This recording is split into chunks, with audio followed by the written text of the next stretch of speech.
Hi hello नमस्कार, मी वैष्णवी आणि तुमचं परत एकदा आपल्या नवीन व्लॉगमध्ये स्वागत आहे। आता आम्ही काल आलेला आहोत शेगावला। आता मस्त सकाळी महाराजांचं दर्शन घेऊ।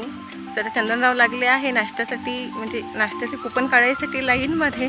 तर आम्ही नाश्ता वगैरे करू आणि नंतर निघू दर्शनासाठी। बाकी कसा जातो आजचा दिवस चला बघूच मग। सर्वांना हाय। आमच्या पिल्लूचं मूडच नाही आहे। आम्ही दोघींनी मस्त साड्या वगैरे घालून घेतलेल्या आहे। कसा दिसतो आमचा लुक हे मला कमेंट करून नक्की सांगा। छान मस्त निवांत बसलोय आम्ही पक्ष्यांच्या किलबिलाटमध्ये आणि तुम्ही बघू शकता वातावरण किती छान स्वच्छ आणि आनंदमयी आहे। आणि आमचं पोरगं ना फोटोची पोजच देत नाही, मोबाईल घेतला की आमचा चेहराच उतरून जातो।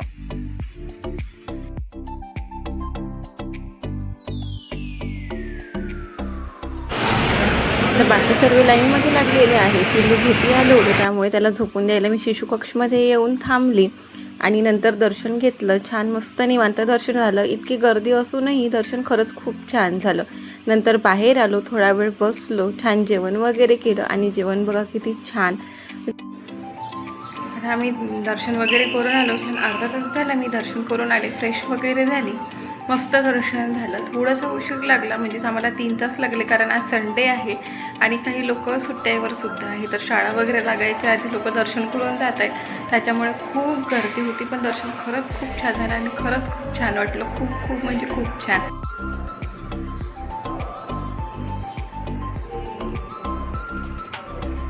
आता मी तिथे काही शूट तर नाही घेऊ शकली होती, कारण मंदिराच्या परिसरामध्येच टोटली मोबाईल बॅन केलेला आहे।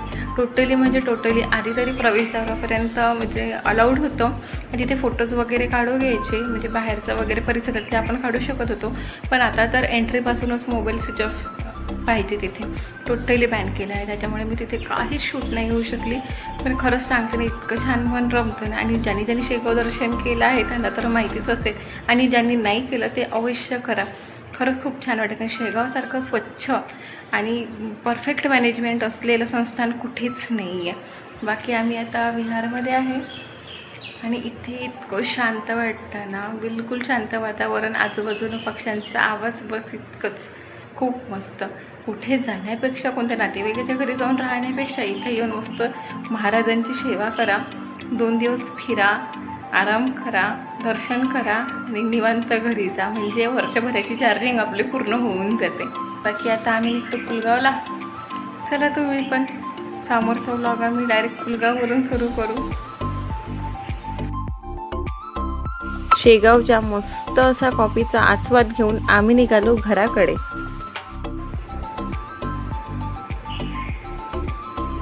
फुलं बघू शकता तुम्ही किती छान आहे।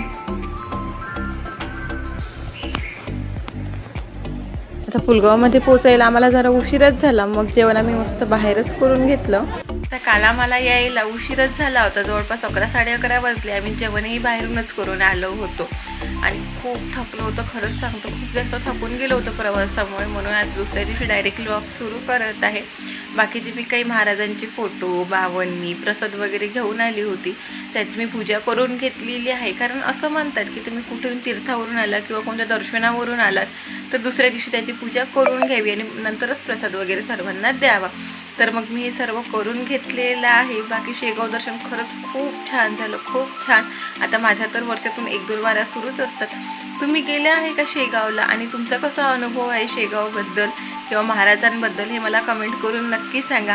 बाकी भेटूया नेक्स्ट व्लॉगमध्ये। बाय, जय हिंद, जय महाराष्ट्र।